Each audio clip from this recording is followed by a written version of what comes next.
Selamat pagi anak-anak, kita bertemu kembali. Kita akan mengulangi materi kita yang sudah kita pelajari di kelas 10, yaitu dari modul ekonomi bab 7 dan 8 tentang kebutuhan dan kelangkaan barang dan jasa serta sistem ekonomi. Sekarang kita masuk kepada kebutuhan dan kelangkaan barang dan jasa. Apa sih perbedaan antara kebutuhan dan keinginan? Kedua hal ini kadang kita agak bingung atau rancu karena serasa sama, padahal ini berbeda. Kebutuhan itu adalah segala sesuatu yang diperlukan manusia untuk mencapai kemakmuran. Sedangkan keinginan itu adalah suatu hal yang kita miliki, namun bila kita tidak berhasil mendapatkannya, kelangsungan hidup kita itu tidak akan terancam. Berikutnya kita akan bicara tentang jenis-jenis kebutuhan. Jenis-jenis kebutuhan yang pada kelas 10 lalu kita pernah pelajari, yaitu yang pertama menurut intensitasnya. Itu dibagi 3, yaitu primer, sekunder, dan tersier. Sedangkan menurut subjeknya itu individu dan umum. Sedangkan menurut waktu, sekarang, dan yang akan datang. Sedangkan menurut sifat itu jasmani dan rohani. Kita satu persatu akan uraikan. Kalau menurut intensitasnya, kebutuhan primer itu apa sih? Jenis kebutuhan yang harus dipenuhi agar manusia dapat mempertahankan hidupnya. Biasanya sering kita kenal dengan pangan, sandang, dan papan. Sedangkan kebutuhan sekunder itu kebutuhan pelengkap yang dapat dipenuhi setelah kebutuhan primer itu terpenuhi. Ini biasa kita kenal dengan hal-hal yang di luar kebutuhan primer. Sedangkan kebutuhan tersier itu kebutuhan yang baru bisa terpenuhi setelah kebutuhan primer dan sekundernya terpenuhi. Biasanya ini mengarah kepada barang-barang mewah. Sedangkan menurut sifat itu ada kebutuhan jasmani, yaitu kebutuhan yang berhubungan dengan jasmani atau fisik. Contohnya seperti olahraga begitu. Sedangkan kebutuhan rohani itu kebutuhan yang berhubungan dengan rohani atau kejiwaan. Contohnya beribadah, bersosialisasi seperti itu. Sedangkan menurut subjek yang membutuhkan itu dibagi menjadi 2, individu dan umum. Individual atau individu itu kebutuhan yang menunjuk pada kebutuhan masing-masing orang atau pribadi. Ya, contohnya petani itu butuh cangkul, programmer butuh komputer, seperti itu. Sedangkan kalau kebutuhan umum atau kolektif biasa kita kenal itu kebutuhan dengan penggunaan barang dan jasa itu oleh banyak orang. Contohnya ya jalan, jembatan, sekolah begitu. Sedangkan menurut waktu itu kebutuhan sekarang dan yang masa akan datang. Kalau sekarang itu ya kebutuhan yang mendesak yang harus dipenuhi saat ini juga. Misalnya kalau orang sakit, dia butuh obat. Sedangkan kalau masa yang akan datang, kebutuhan yang tidak dapat mendesak, tidak mendesak atau dapat ditunda. Contohnya misalnya orang tua itu menyiapkan tabungan untuk anaknya sekolah. Begitu. Sekarang kita masuk kepada faktor yang memengaruhi kebutuhan. Yang pertama itu peradaban. Yang kedua kondisi alam atau lingkungan. Ketiga itu adat istiadat. 4 agama dan kepercayaan. Nah, setelah itu kita masuk kepada benda pemuas kebutuhan. Apa sih benda pemuas kebutuhan? Pengertiannya adalah segala sesuatu yang dapat memuaskan kebutuhan manusia yang terdiri dari barang atau biasa kita kenal goods dan jasa atau yang biasa kita kenal dengan service. Benda pemuas kebutuhan itu dapat dibedakan menurut beberapa. Yang pertama cara mendapatkannya, yaitu benda ekonomi dan benda bebas. Sedangkan menurut kegunaannya itu benda konsumsi dan benda produksi. Sedangkan menurut proses produksinya itu barang mentah, barang setengah jadi, dan barang jadi. Hubungan dengan benda lain, benda komplementer, dan benda substitusi. Kita akan bahas satu persatu. Kalau untuk cara mendapatkannya, benda ekonomi itu benda pemuas kebutuhan yang untuk mendapatkannya memerlukan sejumlah pengorbanan tertentu. Pengorbanan itu di zaman modern biasanya berupa uang. Misalnya, untuk memperoleh makan kita harus membayarnya di warung atau kantin. Sedangkan benda bebas itu benda pemuas kebutuhan yang tersedia dalam jumlah yang banyak, yang tidak terbatas di alam. Contohnya seperti udara. Sedangkan berikutnya adalah kegunaan. Itu dibagi dua, benda konsumsi dan produksi. Benda konsumsi itu benda yang dapat langsung digunakan untuk memuaskan kebutuhan. Contohnya seperti makan, minum, pakaian, seperti itu. Sedangkan benda produksi itu benda yang digunakan untuk melaksanakan proses guna menghasilkan benda lain. Atau sering kita sebut dengan benda barang modal. Contohnya seperti pabrik, mesin, dan komputer. Sedangkan proses produksi itu melewati 3 tahap, yaitu barang mentah, setengah jadi, dan barang jadi. Bahan mentah adalah bahan dasar yang sama sekali belum mengalami proses pengolahan.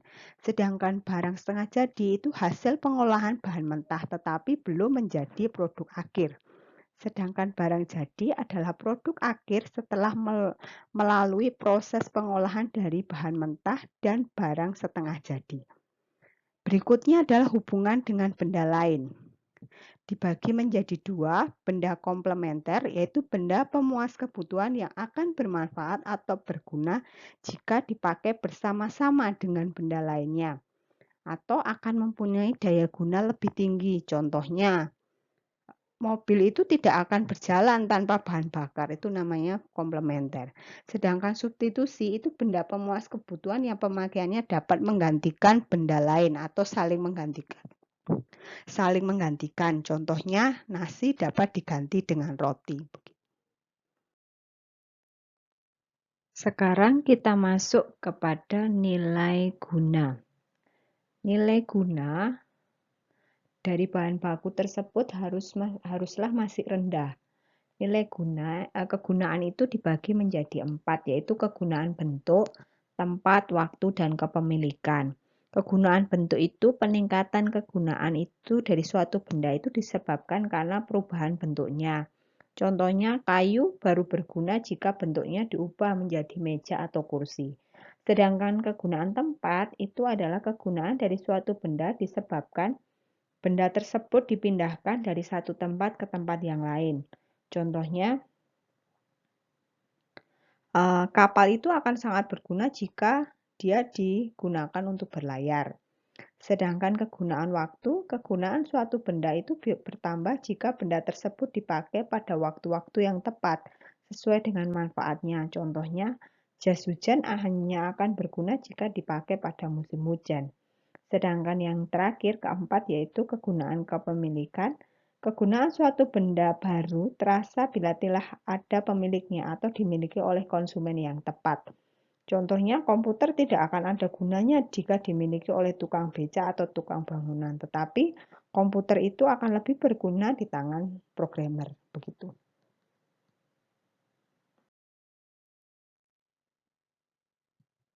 Sekarang kita masuk kepada ketersediaan barang dan jasa.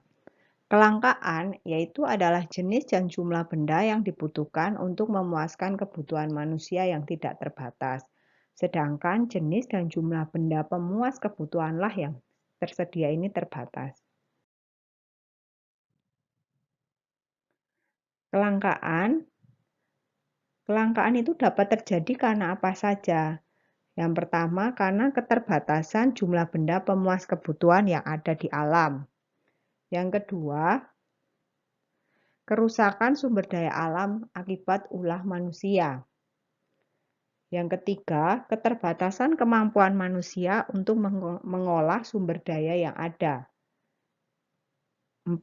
Peningkatan kebutuhan manusia itu lebih cepat dibandingkan dengan kemampuan penyediaan sarana kebutuhan. Selanjutnya, kita akan bicara tentang alokasi sumber daya. Sumber daya itu akan dibagi menjadi beberapa. Yang pertama, sumber daya itu akan dibagi secara garis besar sumber daya manusia, sumber daya alam, dan sumber daya modal. Sedangkan sumber daya manusia itu akan dibagi menjadi 3. Keahlian, kejujuran, dan kekuatan fisik. Sedangkan sumber daya modal itu akan dibagi menjadi 4, yaitu wujud, sifat, subjek, dan bentuk. Sedangkan sifat dibagi 2, yaitu modal tetap dan modal lancar.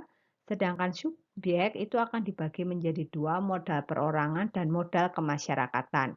Sedangkan bentuk itu akan dibagi menjadi 2, modal konkret dan abstrak. Silahkan untuk keterangannya kalian baca di modul ekonomi. Sekarang kita masuk kepada biaya peluang. Biaya peluang ini sudah pernah Bu Rati jelaskan pada perdagangan internasional. Jadi kita akan belajarnya secara cepat saja. Pengertiannya yaitu nilai barang atau jasa yang dikorbankan karena memilih alternatif sebuah kegiatan.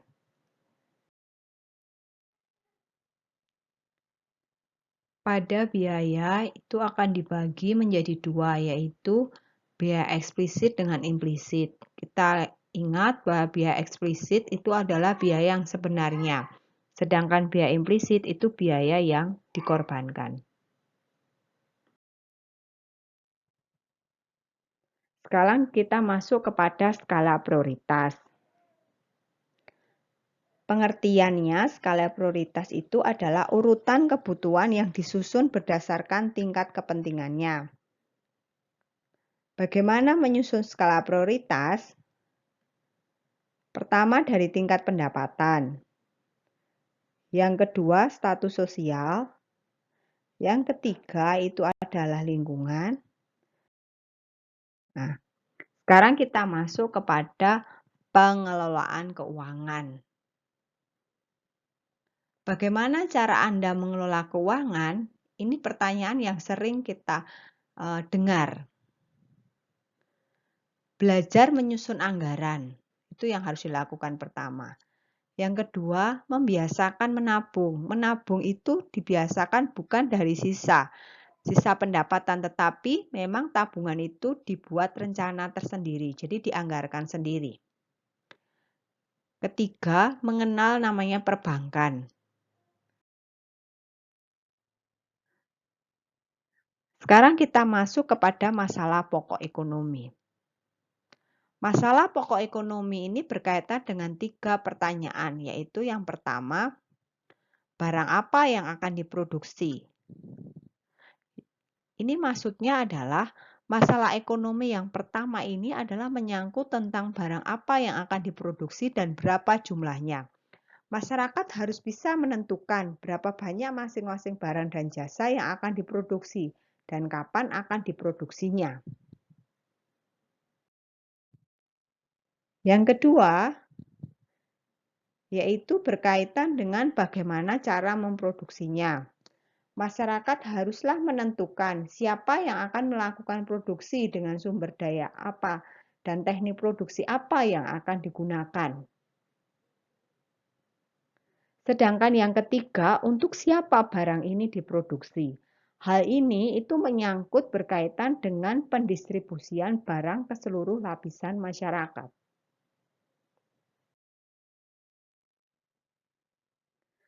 Sekarang kita masuk kepada sistem ekonomi. Pengertiannya adalah sistem ekonomi merupakan seperangkat susunan dan kerangka kerja untuk pengambilan sebuah keputusan yang berdasarkan tentang perekonomian. Sistem ekonomi yang pertama adalah sistem ekonomi kapitalis. Yang kedua, sistem ekonomi sosialis. Yang ketiga, sistem ekonomi campuran.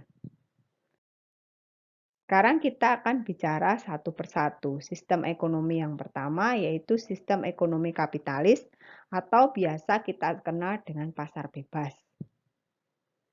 Ini adalah suatu sistem ekonomi di mana pemerintah sama sekali tidak turut campur tangan dan tidak berusaha mempengaruhi kegiatan ekonomi yang dilakukan oleh masyarakat.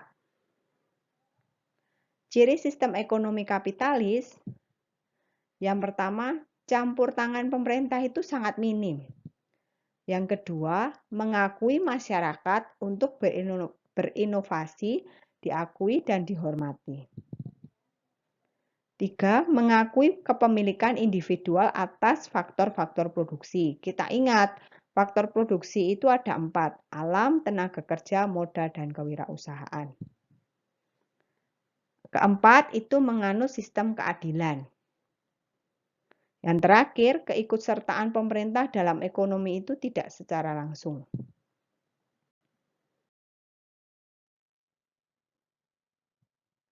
Nah, apa sih keuntungan sistem ekonomi kapitalis? Yang pertama, ini memberikan kebebasan kepada setiap individu untuk memilih pekerjaan. Yang kedua, mengurangi beban pemerintah. Yang ketiga, menetapkan harga melalui mekanisme pasar. Sedangkan kelemahan sistem ekonomi kapitalis, yang pertama itu menimbulkan banyak pengangguran dan kesenjangan sosial, sehingga ini menyebabkan kerusakan lingkungan akibat monopoli yang besar. Kedua, pengusaha yang bermodal semakin tersisih. Dan yang terakhir, tidak adanya pemerataan pendapatan, yang kaya ya kaya, yang miskin ya miskin, begitu. Sekarang kita masuk kepada sistem ekonomi sosialis. Sistem ekonomi pemerintah ini maksudnya adalah sistem ekonomi pemerintah yang menguasai penuh. Ciri sistem ekonomi sosialis. Yang pertama, pemerintah mengatur produksi, konsumsi, dan distribusi secara keseluruhan. Kedua, barang modal atau alat produksi itu semua milik pemerintah. Yang ketiga, milik perorangan itu tidak ada atau tidak diakui. Keempat, kebebasan individu tidak ada. Nah, sekarang kita masuk kepada keuntungan atau kelebihan. Yang pertama, pemerintah mengatur produksi, baik distribusi dan konsumsinya. Kedua, pemerintah bertanggung jawab penuh terhadap sebuah perekonomian. 3, tidak adanya kesenjangan sosial. 4, kemakmuran masyarakat pasti terjamin. Keburukannya atau kelemahannya yang pertama, potensi inisiatif, kreasi masyarakat itu tidak akan berkembang. Yang kedua, hak milik perorangan akan suatu barang itu tidak diakui. Sedangkan yang ketiga, kemajuan ekonominya lambat karena inovasi dan kreasi itu terhambat. Sekarang kita masuk kepada sistem ekonomi campuran. Ini merupakan sistem ekonomi yang dikendalikan dan diawasi penuh oleh pemerintah, akan tetapi masyarakat tetap memiliki kebebasan yang cukup luas guna menentukan kegiatan ekonomi yang ingin dijalankan. Ciri sistem ekonomi campuran, yang pertama, kegiatan ekonomi melibatkan pemerintah dan masyarakat swasta. Kedua, kemungkinan terjadinya monopoli itu sangat kecil. Ketiga, keikutsertaan pemerintah untuk mengatasi gejolak harga yang terjadi dalam perekonomian. Sekian dan terima kasih.